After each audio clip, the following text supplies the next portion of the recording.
6 Crazy Glitch in the Matrix Stories. This is not one of those I was abducted or I think I saw a UFO kinda story. If anything, I was a firm believer that a smart form of life outside of Earth is very unlikely if not impossible, and what I'm about to say is very hard for me to admit, but I really, with all my heart, believe that what I saw is either a glitch in the Matrix or I'm going insane. So, to be clear, I'm not on any kind of medication whatsoever and I don't suffer from mental illness. With that out of the way, here it goes. I live in a northern African country. Summers here tend to be a bit hot, so me and a friend of mine used to stroll around after it gets dark to enjoy some breeze or hang out and stuff. We had a favorite spot. Since we live in a small town, there's not much to do, so we hang out in the local park. Last summer, while we were chilling and listening to some music and talking about things, he saw a bright orange light going upwards and said, "Hey look, fireworks." It wasn't unusual to see fireworks at the time because where we live, people get married mostly in the summer and they mostly use fireworks as a traditional celebration custom. So I said, "Here come the sound," and I went on babbling about how light travels faster than sound, etc. I'm nerdy like that, but to both our shocks the bright light kept on going up and then took a curve to the right, and now it seems like it's slowing down and heading somewhere. "Plane?" he said, but by the pale color of his face I realized that neither me or him believed that, since no airlines travel anywhere near where we live. We both got up and started following the light with our eyes without saying a word, for about a minute, until the light disappeared behind a mountain. It didn't even fade out or explode or do anything, it just kept going. We still both remember the bright orange light vividly, and I don't think we're gonna forget it anytime soon. I, to this day, still have no clue, or even come up with a reasonable explanation to what we saw. I don't believe in angels, nor do I believe in aliens, I simply have no explanation. Back when we could go outside without fear, my friends and I went to Savannah, Georgia for my bachelorette weekend. For anyone who isn't familiar with downtown Savannah, there's a large intersection in front of these extremely old, historical steps that lead to the Riverwalk where the river is and a bunch of stores. While waiting at the intersection for our turn to walk across the street so we could get to the historic steps, all of a sudden everything went really quiet and time literally seemed to stand still. We turned to look at each other, all noticing the weird feeling of stillness, and slowly started to walk across the intersection, nervously giggling to ourselves as we pointed out that even though the light still hadn't turned for us to walk, all the cars that would usually be still driving by were stopped dead still in the middle of the roadway before you would normally stop at an intersection, with one car literally in the process of turning yet idling completely still in the middle of the intersection, stopping for no reason whatsoever, with the driver appearing to be frozen. At this point, we were noticing we didn't hear any birds anymore, or sounds at all for that matter, except for the crosswalk timer saying to wait over and over as if someone was hitting the button repeatedly, yet we were the only ones around. Completely freaked the F out, we hurriedly crossed the street, all expressing, kinda loudly as we were freaking out, about why everything and everyone seemed frozen in time.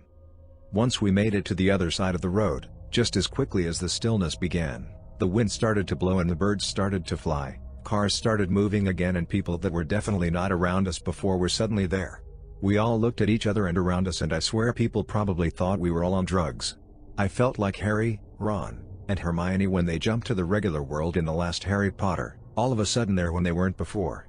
And to this day we all have absolutely no idea what happened. We felt like we went through some sort of time glitch or something, or a portal of some sort, if that's the right word. But we definitely experienced something in the middle of that intersection.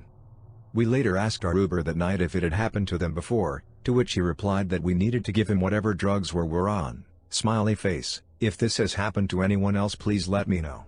Also, I might add that we were completely sober as it was mid-morning and we were on the way to breakfast on the Riverwalk, and definitely not on any drugs.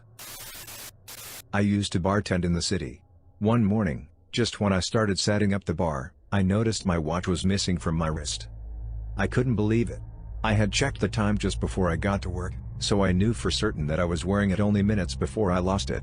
I frantically started looking around. I searched every crevice of the bar. I checked in between the bottles, under the wells, and behind every greasy trash can. It was nowhere. After about 20 minutes of looking, I surrendered, and resorted to looking through our security footage instead. Soon, I came across a distinct moment in the footage where I had my watch and walked into a blind spot. By the time I walked back into the camera, it had disappeared. I even went back to the area where it went missing, just to be safe, and still found nothing.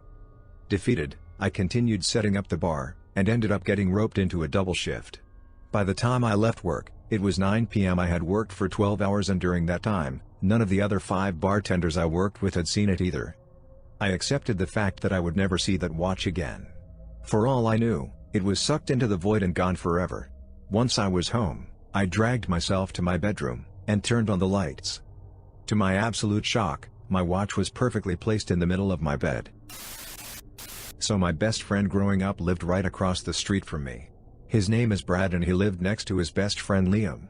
They were much closer friends than me and Brad, so much so their families built a gate between their shared fence, basically living as one family. People grow up and move away. Brad moved to the other side of town with his parents and I really didn't see Liam much after that. Having other friends in school and stuff, it was pushed to the back of my mind, until I got to middle school that is. It was there that I met twin guys Frank and Liam. It was Liam. I couldn't believe it. We were never really good friends but I knew him well enough to know he didn't have a brother, much less a twin. I say, "Hey, it's good to see you again. Do you still live on our street?" He looked confused, said he never met me before and had never lived on that street. Obviously I was mistaken, they dude looked exactly like him and even had the same name, just a coincidence I guess. About a year ago, I ran into Brad at my work. We started talking, catching up and I asked him how Liam is doing. He looks confused and says he doesn't know anyone by that name. I was like, dude, you guys lived next to each other, you even had a gate between your houses. He looks at me like I'm completely crazy. Rather than trying to persuade him further, I figured I'd just tell him I must have been confusing him with someone else, but I know for an absolute fact that I'm right. About 7 years ago I saw 3 apparitions appear and evaporate before my eyes. I was sitting in my car around 2 to 3 a.m. waiting for my friend to come out of their house. Something caught my attention in my peripheral crossing the street in front of my car. There was no one out due to the time. I didn't have my headlights on, just some ambient lights from my car stereo. I saw a man walk in front of my car, made up of what I can only describe as white smoke. It was almost like a body made of fog with an image projected onto it. He glided smoothly across the street but I could make out the details of boots. I could not see his face, it was hard to make out any details of him though he was so close to me. He never looked in my direction, just looked straight ahead. As I was watching him, completely confused to what I was seeing, I saw 2 more apparitions also crossing the street. They were at least 2 to 3 houses away. The male figure was directly in front of my car. I would say he was only 3 to 4 feet away from me. Your mind can't really make sense of what you are seeing. You don't really feel fear, it was more of complete bafflement. As he got to the middle of the street, he literally started to disappear in front of my eyes. From his head down, like steam evaporating. He was merely a torso with legs by the time he reached the middle of the street. I was completely frozen, confused. I have had strange experiences, heard plenty of creepy noises, strange presences felt over the years, but I had never seen an apparition of any kind before. As I was watching him slowly evaporate, he walked directly into a parked truck on the opposite side of the street and disappeared completely. At that very moment when my mind was completely upside down with trying to make sense of what I just saw, the music in my car went completely silent, the whole stereo shut off. That is when I actually got scared. It immediately got my attention off of what I just saw. I was frantically hitting the power button, off and on, still no sound. I had been listening to a CD at the time and can tell you exactly what song was playing when it all happened, Valley of the Sarus by Atlas Sound. I ejected the CD, put it back in, changed tracks, still no sound. As I was hitting every button on my stereo, I finally went for the volume knob. It had been turned completely to the left, muting the stereo. It was an analog control, so it had been physically turned all the way to the left. That was when I went from confused to terrified. Whatever I had experienced, witnessed with my own 2 eyes, had just become a full-on poltergeist and turned off my stereo. Was it trying to distract me to draw my attention away from something I wasn't meant to see? Was it trying to cement the experience so I couldn't try to explain it away later? Our minds desperately try to make sense of things that don't fit into reality. With everything I saw and experienced that night, there is no rational explanation for any of it. That experience still completely haunts me, but I have zero doubt in my mind that apparitions, whatever they are real and also have an intelligence, an intent. There is no way you can truly convey an experience like that to another person. You can only truly believe in the supernatural when it presents itself directly to you. Over the years I have analyzed every detail of what I had experienced. Did I see ghosts? Did I witness a strange glitch in time, a portal? I even analyzed what song I was listening to at the time. It was actually a cover by Atlas Sound of a Joe Meek song. Meek was a pioneer in experimental music in the 1960s, and I had been a fan of his music for quite a while at that point. It wasn't until this experience that I decided to read more about Joe Meek and his life. It turns out in 1967 he murdered his landlady and then shot himself with a shotgun. I had no clue about any of the tragedy or anything about Joe Meek's personal life with the exception of his music and his influence on experimental production. When I read about the murder/suicide, I could not help but feel that the apparitions were connected to the music I was playing and to those deaths. Though the tragedy took place in England and my experience was in Los Angeles. I would love to hear any of your thoughts about this or similar experiences. Do yourself a favor and put on the cover by Atlas Sound of Valley of the Sarus. The song itself is extremely haunting. My ex-wife's best friend lived on the east coast of the US, where we are originally from, while we had moved out west.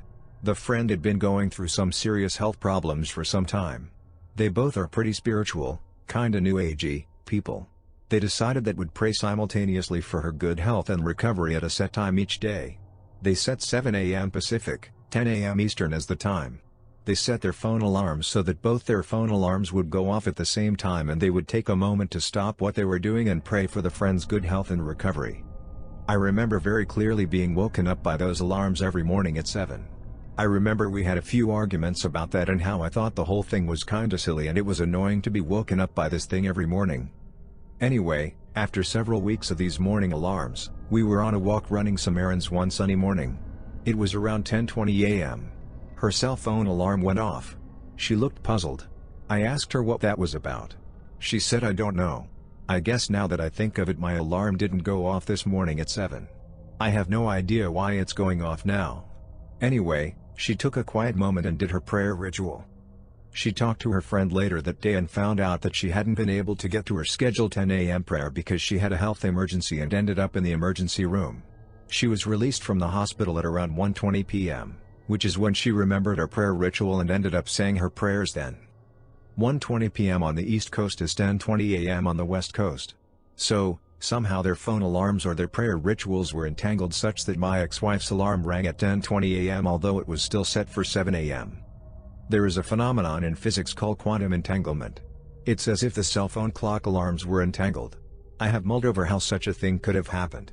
The world is so much weirder than we give it credit for. There are several other such inexplicable happenings that I experienced while I was with that woman. I've never experienced any of these spooky things outside of my relations with her. I would like to share the other stories too at some other time. Thank you guys for watching. If you enjoy the video, don't forget to like the video and subscribe.